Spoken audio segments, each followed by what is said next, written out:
Okay, guys, I got a testimony. So when I moved into my apartment out in LA, it was kind of bad, a little sparse as far as the furniture was concerned.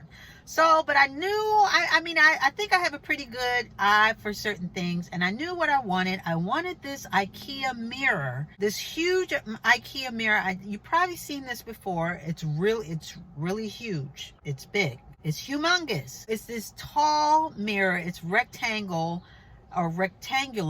and it has like a wood frame, okay, a dark wood frame. So me and my bright self, me and my stubborn bright self, I drive out to IKEA. I went and I looked at it, like a desk and something else and yada, yada, yada. I know a lot of you guys have been to IKEA. So when you go in there, they don't have traditional aisles that you go down. It's sort of like you go through these little, it's like you walk through these little mock-ups or dioramas of, different rooms and, with the furniture in it and so forth and so on. So finally, when I got to the part where I really wanted to be, which is where this mirror was, I was ecstatic. Here I was going to get the little card because you get a little slip. When you see something that you like, you take the slip that's on that piece, and it'll direct you to where it is in the warehouse part of the store where you can actually pick it up. So with that being said, that's exactly what I did. I took the little slip, and I went up the escalator or down the escalator, and I grabbed the mirror.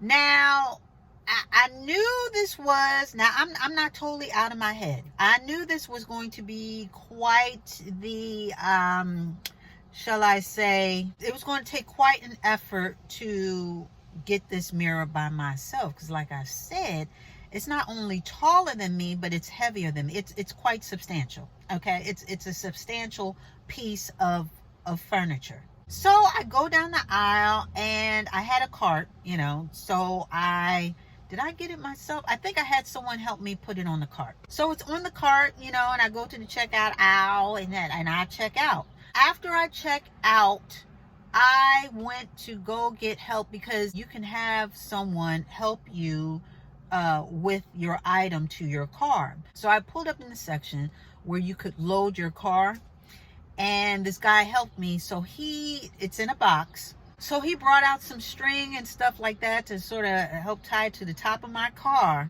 All the while, I'm just thinking to myself, I don't know. Once I leave this store, I have no idea how I'm going to get this up to my apartment. I just have no idea. Well, we're going to figure it out. Like, I wasn't even worried, but I was a little concerned. I was a little concerned.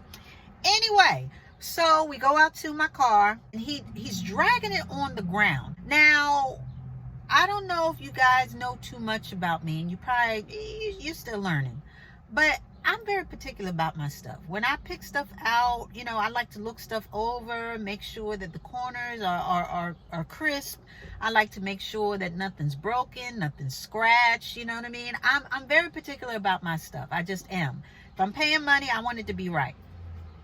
So he's dragging it. He's doing the best he can. He's not doing it on purpose, but he dragged the box, and he's trying to get it on the car, and he dragged it so much that it not only tore the corner of the cardboard, but it messed up, it got to the mirror itself, the little wood part, and I could see that the way he was trying to finagle it, it had sort of marred the edges of the wood of the mirror. So he tried to tie it down, and I don't think it was working or whatever. So I said, oh, you know what? I'm sorry. I think I'm going to go get a different mirror because, this one's a little messed up now, now is it. And he said, okay, no problem, this and that. So he went and disappeared, and I went to get a different mirror. I just went to exchange it, and that was a whole, that took a little bit of time because you had to stand in line and do this and whatever. So finally, when I left the store, and I got help to get it on top of the car again, and we're trying to loop it around and do it in, the little handles, so sort of like over the roof and under and through this and, between the windows and all this other stuff. So I think he got called away or distracted. So it was just basically left up to me to finish it all up. So honey, I tied it up, and I tried to do the best that I could. Now, let me tell you this. On the top of my car, it's smooth. Okay, I don't have ski racks. I don't have any type of rubber bumpings or any. It's just smooth. So if this flat rectangular mirror, so we're talking about glass, if this thing is not secure, it's going to slide right off my car. Okay, it's just going to shift and slide and do all sorts of things. So anyway, so the box is now secured to the top, or I'm hoping secure to the top of my car. So I have my windows down. I'm driving very slowly and I have my hazards on. Anyone who's not familiar with LA, pretty much almost everything is the highway. Everything is a highway. You want to go to the store, it's a highway. If you want to go downtown, it's a highway. If you want to go see your friend, it's pretty much a highway. IKEA is out in Burbank. Now I live in LA, so it's not really a far drive from Burbank to LA, but I was a little nervous because again, I got this on top of my car and it's barely secured. I mean, I did some loop-de-loops, but I don't know how tight the loop-de-loops are because I wasn't too sure. So when I tell you guys, I turned on my hazards, I got on the on-ramp, and I could hear some flapping.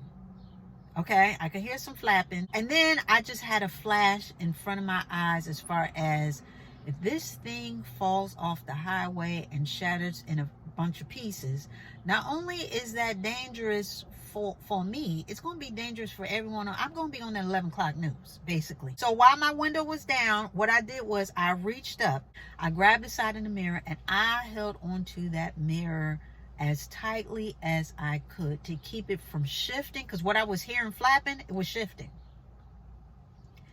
Yes, so it was shifting, and I was just like, I was stuttering in my head. This is not gonna work. So I took my time. Like I said, I got in the slow lane, and that was painful enough because I don't normally drive in the slow lane. But anyway, so I did drive in the slow lane, put my hazards on, and I put my hand up on that mirror, and I held on for dear life. Dear life, I'm telling you. I'm hoping that this thing doesn't shift and do a whole bunch of crazy stuff. So I do that, and then now I gotta change lanes. I had to change lanes because something was going on with this lane or whatever. So I had to change lanes. I had to take my hand off and, try. Honey, it was something else. So I'm praying. I'm like, Lord, name Jesus, please just let me get the mail home.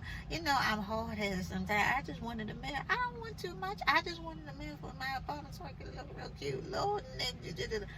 Amen. So I get off on the off-ramp and I take the streets. And I'm just happy that I'm almost there. I really am. I'm almost home. Nothing is shattered. Nothing has fallen off. It is still on top of my car. And meanwhile, my hand is straining, but it's holding on, honey. It's holding on. So I get to my apartment. And my apartment at the time, so it had a garage. So you go in, it's got to scan, you get that little FOB or whatever access thing on your car. It's supposed to scan and then open the gates. So it's a secure garage. Go in, it scans my thing, and then I park in front. So I've parked outside of the section of the garage that's reserved for my apartment, because this particular garage, not only was it for the apartments, but it was also commercial, because there was like a Starbucks as well as a store that also shared that garage. So I go in and I park in the loading zone. I got there. So that part is done. Woohoo! Woo! But now I got to get it up to my apartment. Uh-oh. So the garage is underneath my apartment. Now there is a ramp, at the unloading zone, but then you got to go through two doors. You got to go through a door, and then you got to go through another door, and then, well, actually it's three doors. You got to go through a door, and then another door to the actual apartment. Then you got to roll it in. I did have an elevator, so thank God for that. So then it wasn't a thing of lugging it up the stairs. It's just a thing of getting into the elevator. And my apartment was right at the elevator door. It wasn't down the hallway or nothing like that. It was right there. So I took a breath. I charted this out in my head, and I said, well, maybe, possibly. And that's when I started praying. I said, Lord, I don't know how, but I got to get this mirror up to my apartment. I opened the door and I started to take the twine or whatever it is, the rope, twine, plastic ropes, whatever. I undo that from the top, and I'm like, okay, I got to slowly shimmy this down. And I did. I got it from on top of the car. I don't ask me, because it's all a blur.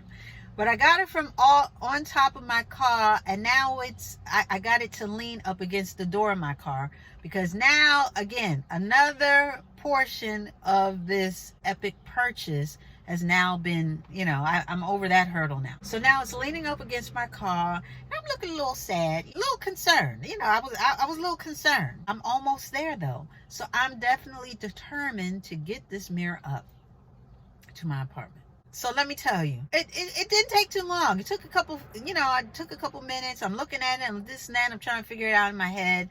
And this guy rolls up and he's looking at me and the mirror, because I'm sort of trying to shimmy it and trying to whatever. I looked like I needed some help. I did. So out of the kindness of his heart, he comes over to me and he says, hey, do you need help with the mirror? I said, oh, yes, I do. I almost sound like an 80-year-old. Oh, yes, honey, sure do. Oh, bless your heart. You're so kind. You're so thoughtful. You so strong. Oh, thank you. You know what I mean? So I was just like, yes, I do. Thank you so much. Yes, I just live at the apartment I'm only on the second floor. If you can just help me get through, yada, yada.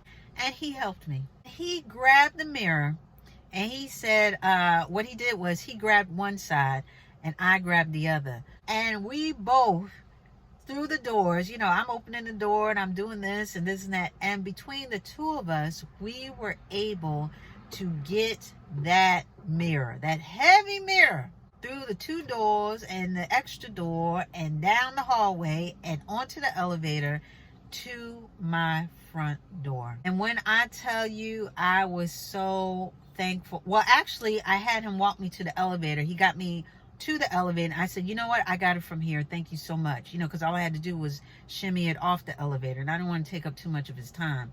And when I tell you that this guy, he was very nice, a sweetheart, this and that, yada, yada, yada. And I just thanked him. I said, thank you so much. Thank you so much. And he was like, oh, you're welcome, yada, yada. And, he left. And so I got to my door and I shimmied it on into my apartment, and I put it up against the wall. And yeah, I took a breath and I was just like, wow, look at God. I was like, won't he do it? Yes, he will, honey. He will do it every time. But I was just so happy, because I'm telling you, when I got to the apartment, when I drove up, I was like, I had no idea how I was going to get it up. I knew I was going to get it up. Even if I had to take little baby steps and just stop every 5 minutes, I was going to get it up. But I did pray that I would have some type of help. And the guy came along and helped me. Ha! Glory! My IKEA mirror, as heavy as it was, God helped me get it from the stall on the highway, in the garage, through the doors, and to my door. With not one scratch. Didn't even miss a beat. That's how good my God is. He'll make a way out of no way. Yes, he will. When you are in need, he will send help your way. That is my testimony for today. IKEA. My IKEA mirror. Got it home to me, blemish free. And with that, we are going to put a button on it.